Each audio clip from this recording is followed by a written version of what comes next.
In Ghostbusters science, the Madballs would be Class 5 corporeal entities.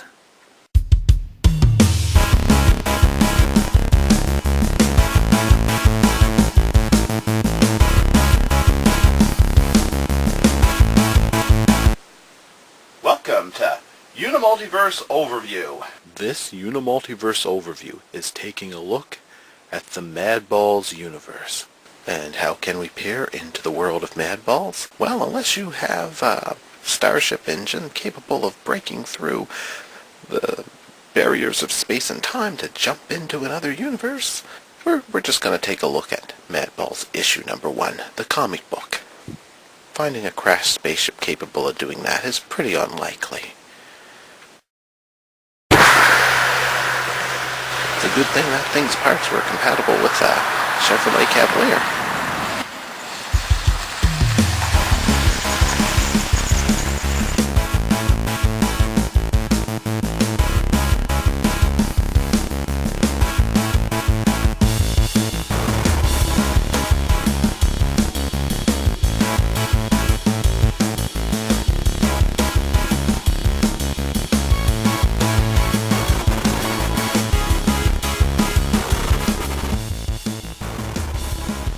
Here, and I'll be your guide to the Unimultiverse.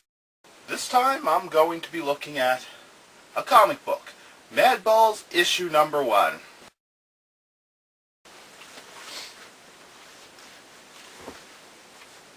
Alright, so I'm here to take a look at Madballs issue 1. The cover says number 1, September, issue 1. Star Comics, Marvel, it says down here. It's a, Star Comics was an imprint of the Marvel Comics company. The September on it doesn't mean a whole lot. Often the date on a comic, sometimes it would be like 3 or 4 months into the future, was extraordinarily misleading. So this would be a late spring or possibly early summer release of 1986. It was issue 1 of Madballs, published by Star Comics, and at the top it says number 1 in a 3-issue limited series. And it was popular enough that after issue 3 they released an issue 4 and so on, right up to issue 9. Whoops, did I say issue 9? Indicate that issue 9 was the final issue? I should have said issue 10. So even though they just planned for 3 issues, they continued to publish it.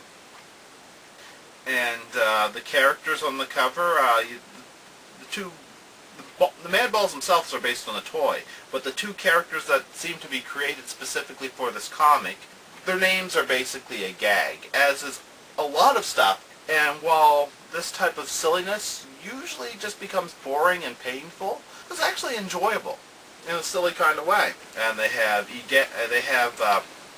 Dr. Frankenbeans, the guy whose name is basically a joke, saying, "Egad, Snibblitch, these Madballs even gross me out." And it almost looks like he's creating or experimenting on Skullface, while the other Madballs stand back and look. In a way, he created them, but not intentionally, not. And, of course, Arg is saying he hasn't seen nothing yet. And we have the Madballs on the cover. The 8 original Madballs, Hornhead, Crackhead, who would be later renamed Bashbrain, Dustbrain, Screamin' Mimi, Oculus Orbis, Slobulus, and Arg. And Skullface looks like he's being experimented on, or possibly created, depending on how you interpret it. And we open to a very classic ad for M&M's candy.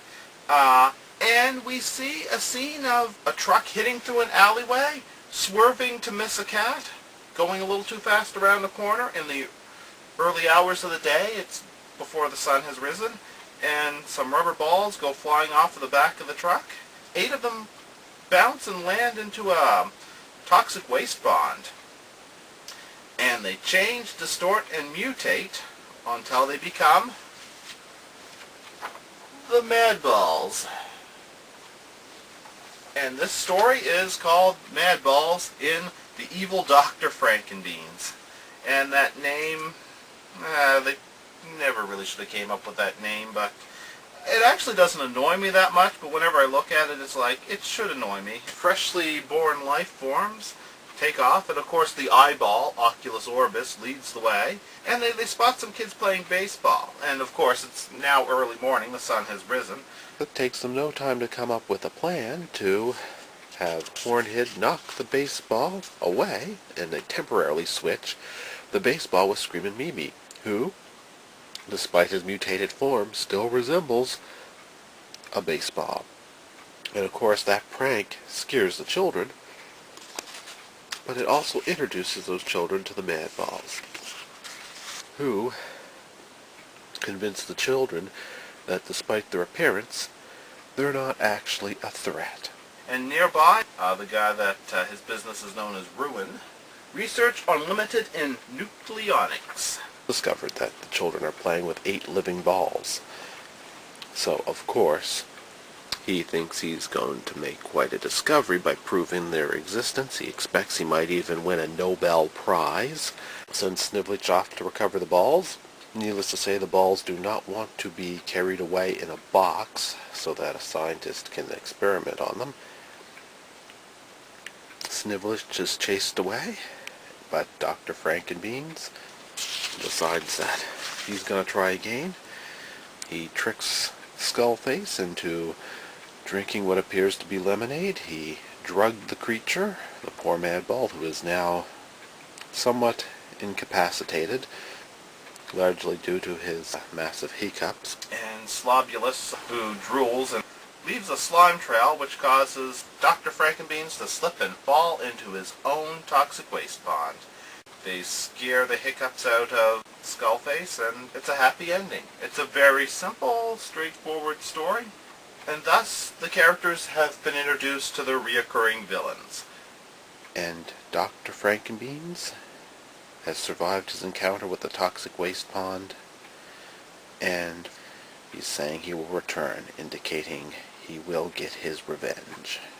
Then we have an ad for Star Wars Droids. Star Comics also published Star Wars Droids. There's an ad for Oreo, an ad for Bonkers Candy. Even the advertisements are kind of classic because of the time period they came from now. The next story is one called Cornered, which involves the Madballs playing hide and seek with the kids, and they end up dealing with basically a villain that is Mutant Corn. He abducts the kids, and he has taken the name of Colonel Corn. He is so pathetically corny that his jokes actually injure the beings around them, and the Madballs can't handle being around him, and he's abducted the children. He thinks he's going to be able to make a slave army out of them or something like that. He's going to take over the world.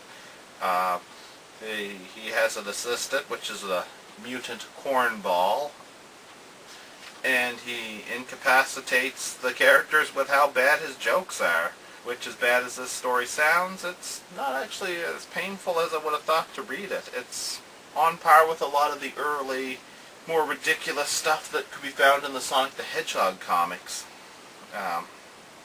Albeit some of the worst moments of the Sonic the Hedgehog comics. This actually was handled surprisingly well, despite how pathetic the description sounds.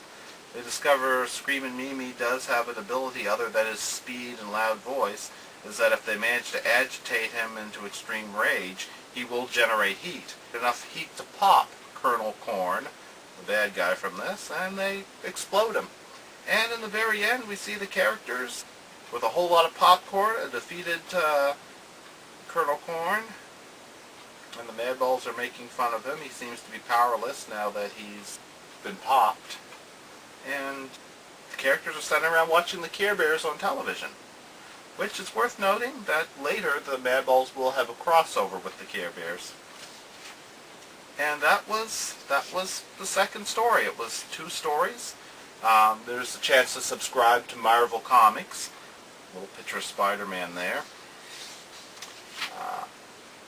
News from Star, both the other Star comics. We see Masters of the Universe. I think that's issue 3. I know I have a copy of that comic somewhere. A chance to subscribe from Star Comics.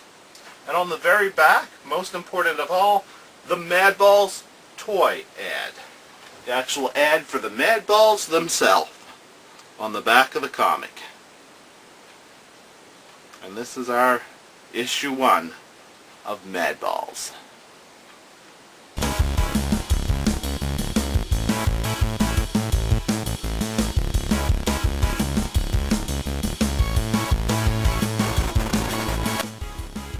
And then one day I held aloft my plastic power sword and said, "By the power of Grayskull!" And then a Chaos Emerald fell from the sky. Alright, so here we have Madballs Issue 1. I'm going to take a look at this. Again, if we were to treat all fiction as a potential alternate universe, what other realities would parallel Madballs, and what other media stories would kind of complement it? Well, let's see. Right in the opening story, the story of the truck swerving to miss the cat and the balls falling out of the back of the truck and finding their way into the toxic waste pond from the Ruin secret laboratory. Ruin standing for Research Unlimited in Nucleonics. Rubber balls change, distort, and mutate until at last they become the Madballs. Well, what is that a lot like? Well, Teenage Mutant Ninja Turtles. And I know you're thinking, well, that's a pretty big stretch. They had the word mutate in there and there was toxic waste.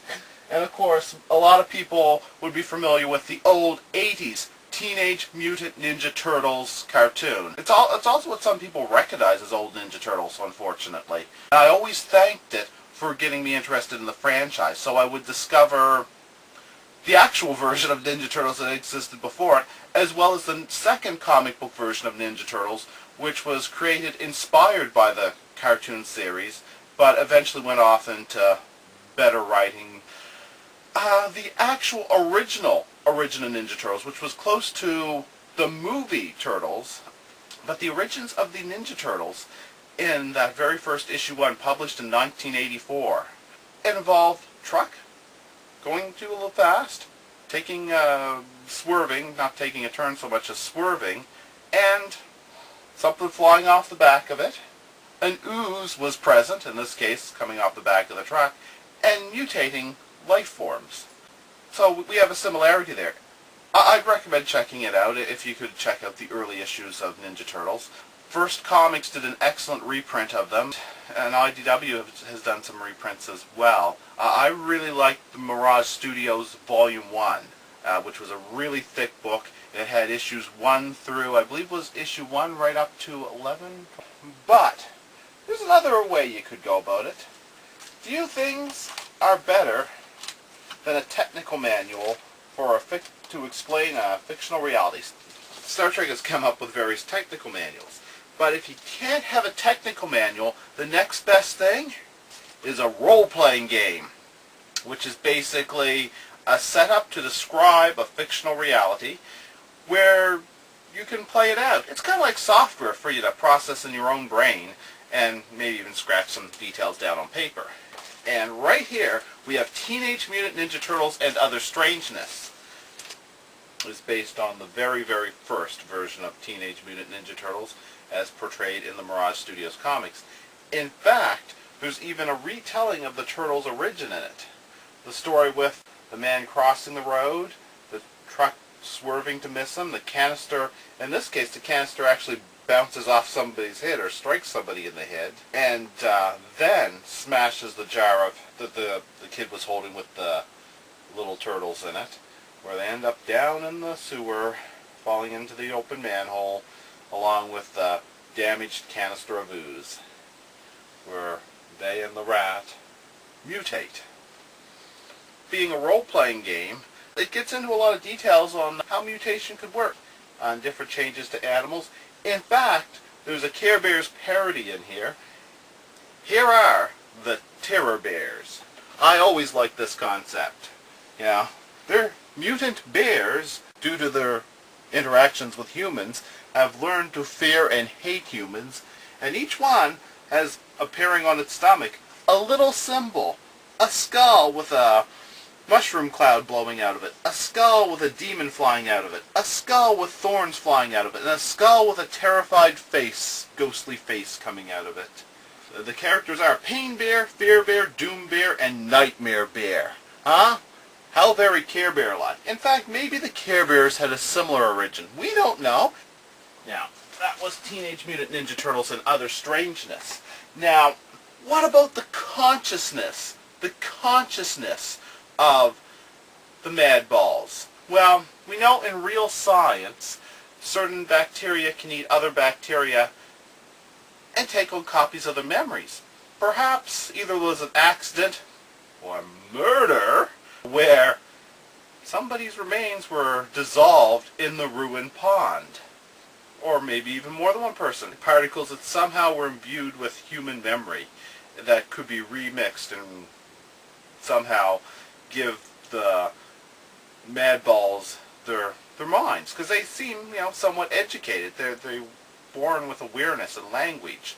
Or perhaps we could go to yet another reality. And here's another role-playing game. We have Ghostbusters, a frightfully cheerful role-playing game, which actually also takes a little bit of time out to describe space and time, the workings of the universe, the Big Bang gets referenced in this, in the technical manual parts of it. But one of the details in this that is discussed in Ghostbusters, a frightfully cheerful role-playing game, is the classifications of ghost. And ghosts such as Slimer, Class 5s, they're usually manifestations of emotional energy. Not so much one person's mind somehow preserved after death in an ectoplasmic form, but mostly a manifestation of groups of minds. Not necessarily dead. It could be summoned in a conjuring. It could be just coagulating out of a lot of extreme emotions and, of course, the type of psychic turbulence necessary to form a ghost. Just taking on the form of a being kind of like Slimer. This role-playing game, it references that the information on the ghost classes is excerpted from Dr. Egon Spengler's celebrated work, A Paranormal Taxonomy. Slimes, Spuds, and Other Mutants.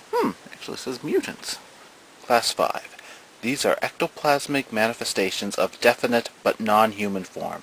Speculation includes the theory that Class 5s are formed from emotionally charged events or as side effects from ritual summonings. The Spud Peter Venkman talks about so much was a byproduct of the rituals that a cult held in the Sedgwick's basement.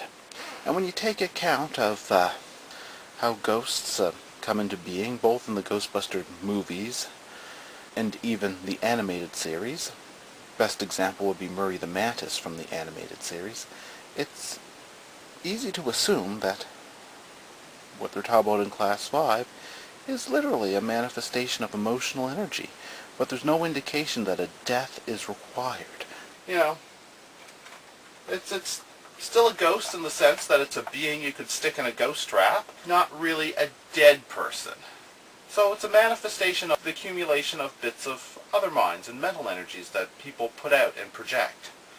And that's basically what Slimer is supposed to be if you take a look at the details on what Class 5 was meant to be.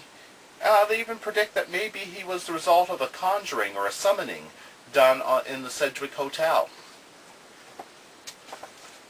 So there you have a concept of minds being formed from bits of other minds being projected out there and manifesting. But that would mean that the chemicals in the ruined pond would be something kind of like, well, the structure of the Zool building.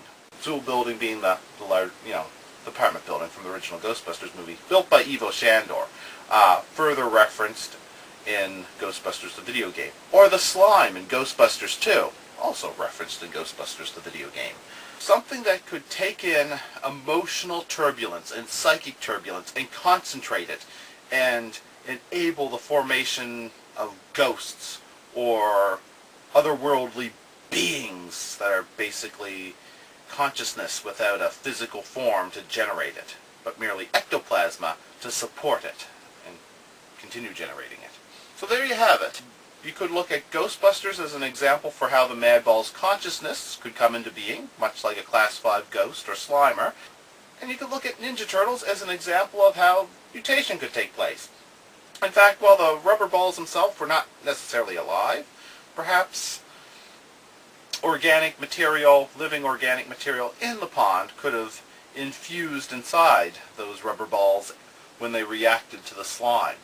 Of course, the evil Dr. Frankenbeans, Frankenstein reference, Dr. Frankenbeans. Of course, it's a gag.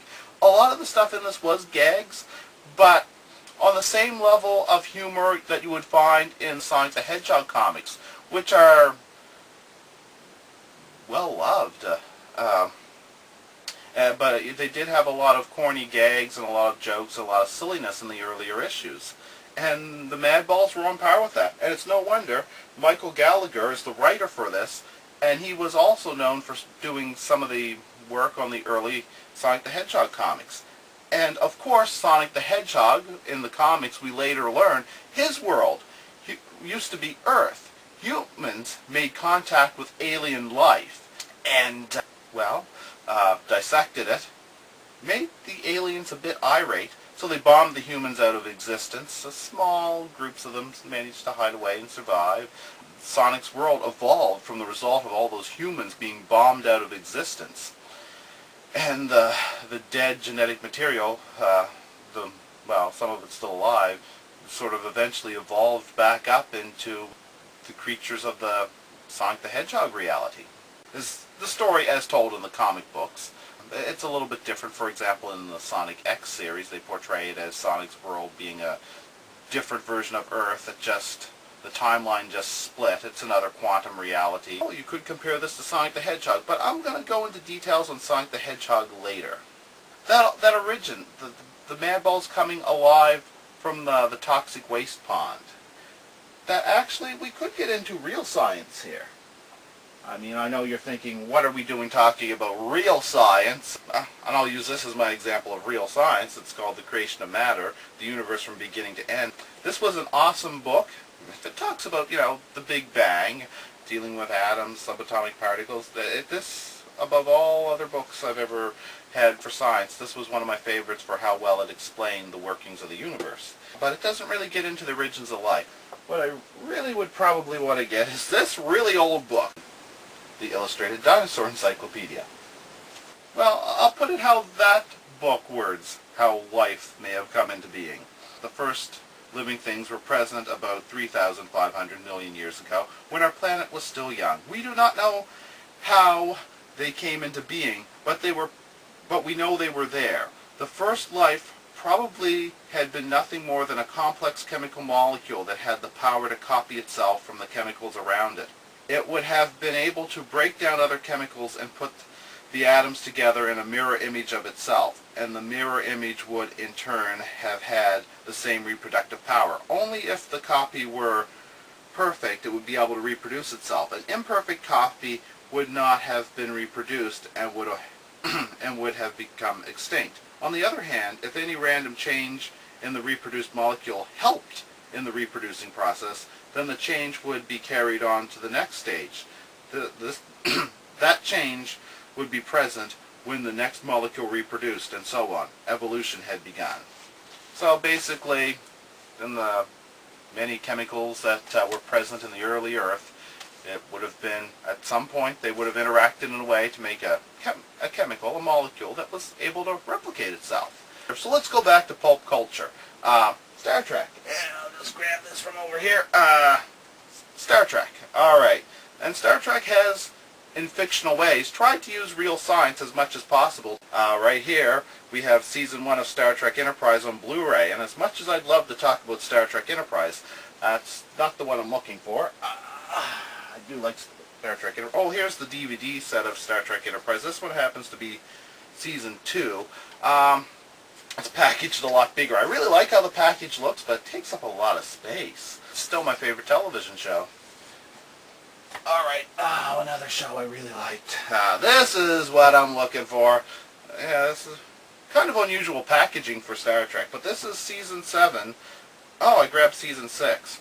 Whoops. But anyway, if this was Season 7 of Star Trek The Next Generation. Somewhere in here we would see the episode All Good Things.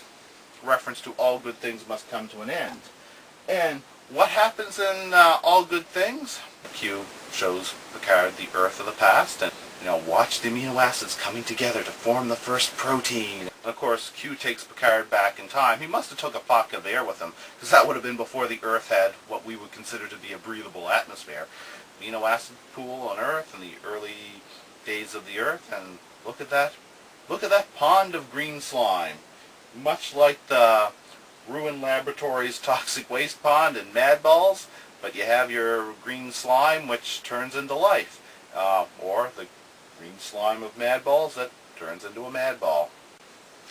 Alright, now, at the very end of this comic, it's clear that the Madballs are watching Care Bears on the TV. The kids are referencing watching movies with popcorn, but it's clear that it's the Care Bears on the television. What's interesting about that is, well, if they're watching it on television, could it be a TV show or movie made about the Care Bears? Because later we'll discover the Care Bears exist in the Madballs universe. Later there's an actual crossover between the Madballs and the Care Bears. And while I'm not going to go into too much detail on that at the moment, that might be an excellent future subject. That was absolutely awesome. The Madballs had a crossover with the Care Bears. Not only do I like crossovers and like that idea to begin with, it happened in a Care Bears comic, okay? Some kid is subscribing to Care Bears, and they get that issue of Care Bears with the Madballs in it. And imagine this kid has uptight parents, and I just can't help picturing this. There was a message in the Care Bears comic that was a good one, it's like, don't judge people by their appearances. Just because something looks ugly to you doesn't mean it's evil or nasty. There was actually a pretty good moral to the story. But let's face it, you can picture how, and you know what parents were uptight about in the 80s and how it varied a little bit from today. You could picture, the Madballs being controversial in some circles. Not all, but definitely some. Think of the Madballs freaking people out, okay? But you also think that many of those people might be okay with the Care Bears. Then all of a sudden, here's an issue of Care Bears, and the Madballs are in it. So I think that would be a good subject for the future. But what I'm really thinking about rambling on about here was Sonic the Hedgehog. And, well, let's see. If I were to flip this open, and forward by Michael Gallagher. Yeah, we heard that name. He wrote the Madballs comic. And he both wrote silly Sonic the Hedgehog comics as well as some really excellent, more serious ones. As a representation of Sonic the Hedgehog, they actually did a really good job. There were definitely some weaker moments, there's no doubt of that. But this comic series became classic.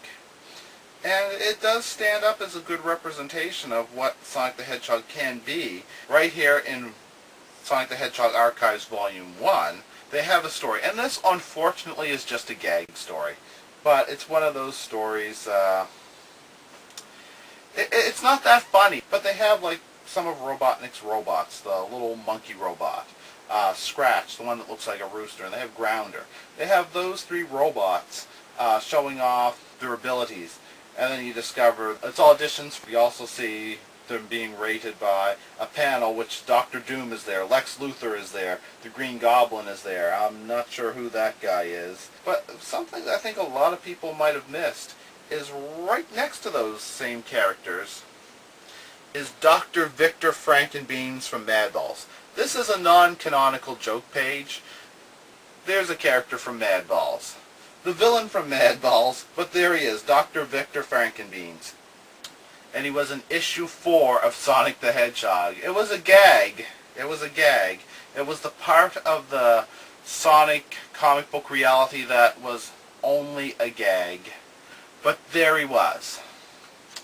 Dr. Victor Frankenbeans in a Sonic the Hedgehog comic book. The villain from Madballs. And not only is that in Sonic Archives Volume 1, as well as issue 4 of the ongoing Sonic the Hedgehog series, but we can find it in the Sonic Legacy series, Book 1, on page 197. And There they are. Dr. Doom, Lex Luthor, the Green Goblin, I'm not sure who that guy is, and Dr. Victor Frankendeans. An annoying gag joke name, but actually I didn't mind it that much. But that's definitely that character. So, well, there he is. In the genetic material of the Sonic the Hedgehog comics where the gags manifest, there's a little bit of Madballs in Sonic the Hedgehog. And this comic book series, it lives on. It goes strong. It crossed over with the Mega Man comic book, and that was a serious in-continuity crossover. The copyright information for Madballs Volume 1, Number 1 is September 1986. And of course, whenever a comic book said its date was September, it was never September. In fact, if the September comics came out in August, you'd think, okay, so they're going to be on the shelves until September. That's not so bad. But that was never the case. That was never the case. This comic would have been released somewhere in the late spring to early summer. And in fact, if I flip it open to the back, the subscription page where you can subscribe, and of course they're going to give you at least a few months before the subscription information is going to expire. And the subscription information, if you want to subscribe to Other Star Comics, which is an imprint of Marvel Comics, or was an imprint of Marvel Comics, you had until July 31st of 1986. So obviously this comic hit the shelves before July of 1986. Probably before June, because I don't think they just give you, a month or two. Normally normally with those things, they give you a few months before the subscription offers expire. An interesting little side note is Madballs Volume 1, Number 1. I ordered myself a new copy of it off of the internet, thankfully in far better shape than the one I had owned for years and years and years. And it came with this little card, which just got my attention because it's Cyberspace Comic Shop, Marvel, DC, and tons of indie comics. And they happened to be carrying Madballs, and they were selling comics on eBay. And they shipped it to me faster than eBay predicted they would. They were really quick about it. But what really got my attention is I just liked that the card came with, there's a little picture of one of the comics that I guess at some point they probably sold, and it's Ghostbusters by 88 miles per hour, which, even though I'm not a big fan of reboots, that was a really good comic book reboot of the Ghostbusters. And I just thought that was interesting, because that was a comic I had gotten back in the mid-20s and really liked. And then on the other side, another 20s comic, they have Teenage Mutant Ninja Turtles Volume 4 Issue 1 in the little picture back here. So on one side there's Ghostbusters, on the other side there's Ninja Turtles. And I really enjoyed Volume 4 of Ninja Turtles. And I just wanted to comment on that I got one of the comics that I really liked as a child. A comic I really liked in the 80s. And here were two comics on the card that came with it that were comics I really liked from the 20s. And I thought that was interesting. Interesting coincidence, but I just had to comment on it.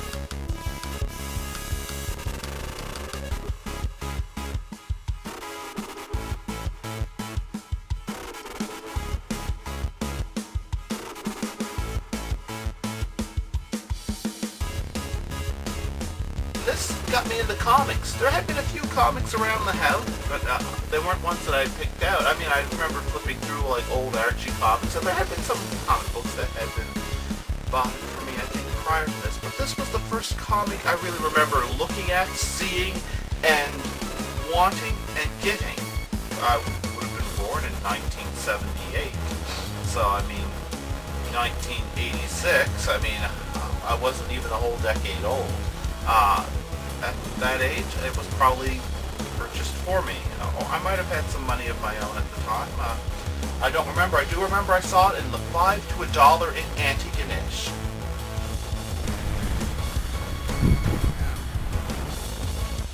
Antigonish, Nova Scotia. Anybody that has no idea where that is located, It's a major town in Nova Scotia. And 5 to $1, which is a store that still exists today. They had a little comic book rack, and there it was. It got my attention, and I had not seen the toys before, and it just drew my attention. I would have got this comic probably before they were even so much as airing promotions for the real Ghostbusters cartoon series. The movie would have already existed. This is kind of old. Ninja Turtles would have existed, but those of us who discovered Ninja Turtles thanks to the cartoon series didn't come out until late in 1987. So this predates when most people knew about Ninja Turtles. The original Ninja Turtles already existed. That comic book came out in 1984. The Atari 2600 was still around. This is pretty way back there.